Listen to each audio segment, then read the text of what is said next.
Hola, bienvenidos a Un audio entre mamás, el podcast de Viviendo con Peques, un programa dirigido por mí, María Requelme, mamá emprendedora y educadora infantil especializada en infancia y familias. Trabajo siempre con un enfoque consciente, empático y respetuoso con los peques y, por supuesto, también con las familias. Hablaremos de maternidad real y pasaremos un rato muy divertido. Quédate, que comenzamos.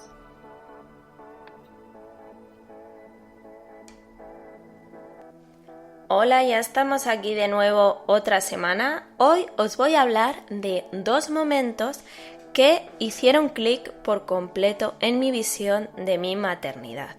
Venimos hablando estas semanas atrás de momentos que han ocurrido en mi vida, que me han hecho ver diferentes cosas relacionadas con la maternidad real, aspectos relacionados con las expectativas, aspectos relacionados con lo exigentes que somos muchas veces con los niños. Y hoy os voy a hablar de estos dos momentos que diría que fueron quizás los más importantes para mí, de los que más me abrieron los ojos. El primero de ellos llegó cuando mi hijo Álvaro tenía yo creo que 14 meses más o menos. Bueno, fue cuando hice mi primera formación de disciplina positiva. Si bien me certifiqué en disciplina positiva en el año 2018, cuando él tenía un añito y medio, un añito y poco, yo hice mi primera formación, fue cuando descubrí todo esto, y en esa formación me hablaron de un libro que si me sigues sabrás que he mencionado y recomendado millones y millones de veces. Se trata de El cerebro del niño de Daniel Siegel. Fue ese momento en el que ese libro llegó a mis manos cuando todo aquello que me habían contado hizo clic mejor diría que se desmoronó por completo. Fue en ese momento cuando descubrí cosas muy importantes, como por ejemplo que el cerebro de las personas no se termina de desarrollar hasta pasados los 20 años, que el cerebro está dividido en dos partes, la parte lógica y la parte emocional, y que esta parte emocional es la que predomina durante los 3 primeros años de vida. Y además descubrí cosas como por ejemplo la existencia de la amígdala, que es quien bloquea el cerebro cuando siente frustración, cuando siente miedo, cuando siente peligro. Es la encargada de la mayor parte de las rabietas. De todo esto hablo siempre en profundidad en mis talleres de rabietas, así que te invito a que vengas a uno de ellos o a que veas el que hay ya en la escuela online para descubrir sobre esto más a fondo, pero fueron 3 cosas que me abrieron por completo los ojos, 3 cosas que nadie me había contado y que chocaron por completo con aquello de que los niños tenían que razonar con nosotros como si fueran adultos, que los niños tenían que obedecer a todo y que si no lo hacían era porque su misión era fastidiarnos, que las rabietas eran para fastidiarnos, para hacer constantes luchas de poder, que no nos podíamos dejar convencer por ellos. Bueno, nos habían contado una serie de cosas que yo me había creído, que cuando me convertí en mamá no me cuadraban tanto, que aquel libro me abrió los ojos por completo. Fue en ese momento en el que decidí comenzar a investigar muchísimo y muchísimo y muchísimo más sobre el verdadero desarrollo del cerebro de los niños, sobre la importancia de nuestros actos en su personalidad y sobre todo lo que vengo haciendo todos estos años, desde mis investigaciones con diferentes expertos hasta mi trabajo mano a mano con las familias, bien sea en las escuelas infantiles o ahora en las consultorías que hago personalizadas con las familias. Entonces, como os digo, aquel momento fue muy importante para mí. Siempre recomiendo ese libro a cualquier persona. Creo que es un libro que debería leerse en el embarazo o incluso en la adolescencia, en el momento en el que vas a tratar con niños. Tiene que leerse sí o sí, es súper, súper importante. El segundo momento fue la llegada de mi hija Inés. Como os he contado en alguna ocasión, en casa somos personas altamente sensibles, o al menos mi hijo Álvaro y yo lo somos. ¿Qué ocurre? Que yo no descubrí esto hasta que ya no era mi mamá, hasta que ya no tenía también a Inés. En casa no dormimos muy bien los primeros años de Álvaro, había muchas rabietas, había mucha intensidad emocional y para nosotros era muy frustrante, para nosotros era muy frustrante estar intentando hacer todo bien y creer que estábamos haciendo todo mal. Entonces, bueno, imaginaros incluso para mí, pues que trabajaba con niños, que ya acompañaba a familias y que a veces me resultara tan complicado, era muy frustrante y más de una vez me dieron ganas de tirar la toalla pensando que era una auténtica impostora porque estaba aconsejando hacer cosas que a mí me costaba poner en práctica. Por eso realmente ahora defiendo muchísimo más la maternidad real, más que la perfección, porque la perfección es imposible de alcanzar.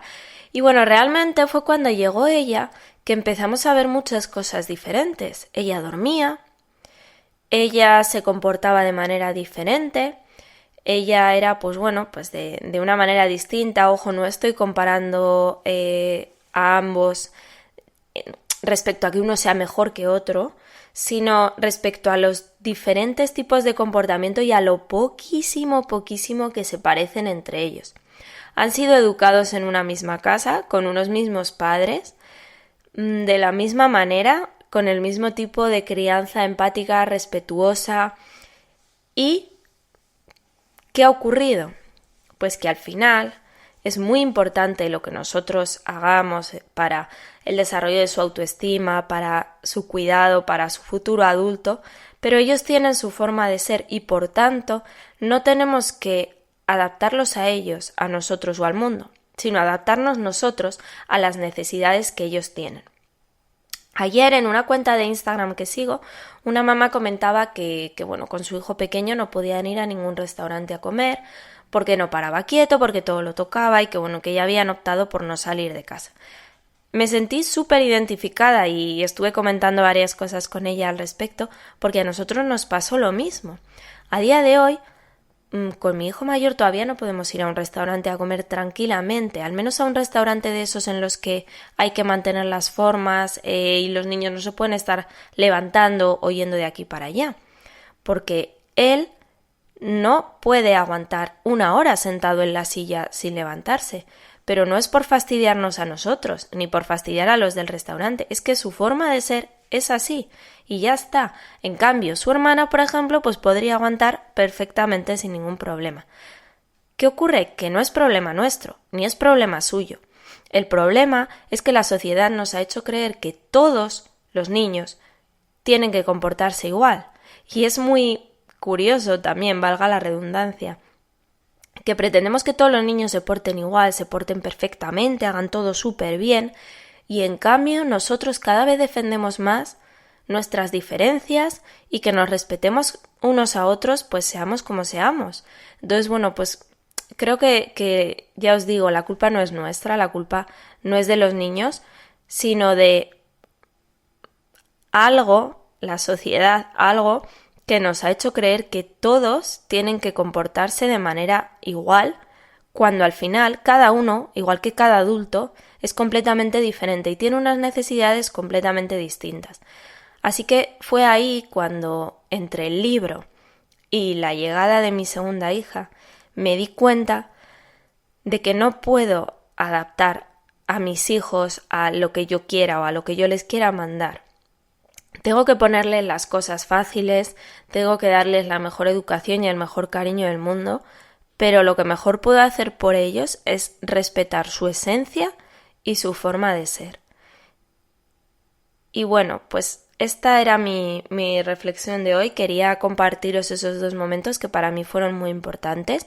Vendrán muchos más que, bueno, pues nos harán crecer, que os compartiré, que nos harán pues bueno, ver las cosas de otra manera y no podemos volver atrás. Yo no puedo volver atrás en muchas cosas que hice, pero sí que os las puedo contar para que si vosotros estáis en un punto anterior al que yo estoy, pues os ahorréis ese camino. Así que bueno, mi recomendación práctica ahora sí, como todos los podcasts, es, en primer lugar, que si no lo habéis hecho, leáis el libro del cerebro del niño de Daniel Siegel. En segundo lugar, estaría fenomenal que os unierais a la escuela online donde vais a tener formación de rabietas, de disciplina positiva, de gestión emocional, que os va a ayudar también a entender mucho todo esto, si lo que yo os contaba pues todavía era desconocido para vosotros.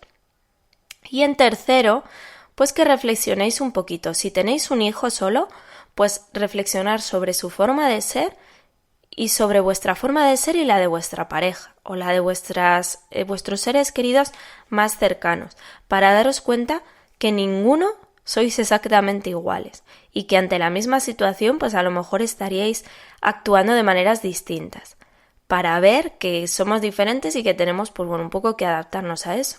Y si tenéis más de un hijo, pues bueno, creo que no hará falta que yo os lo venga a contar, ya os habréis dado cuenta que normalmente los hermanos no se parecen en nada, por mucho que sean educados y criados en la misma casa, y eso quiere decir que cada niño cuando nace viene con su carácter, viene con su personalidad, y que no podemos luchar contra corriente para modelarlos según unas expectativas que no sabemos de dónde vienen, pero que ni a ellos les van a hacer felices, ni a nosotros tampoco.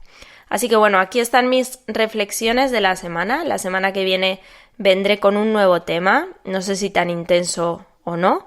Y bueno, ahora sí, me despido y nos veremos la semana que viene.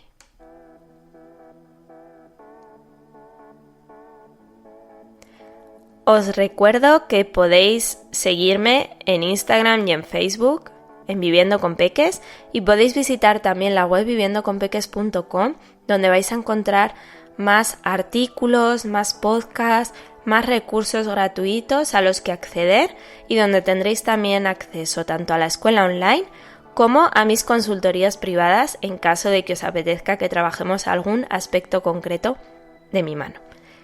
Os deseo todo lo mejor esta semana y os dejo con el aplauso enorme para todos vosotros.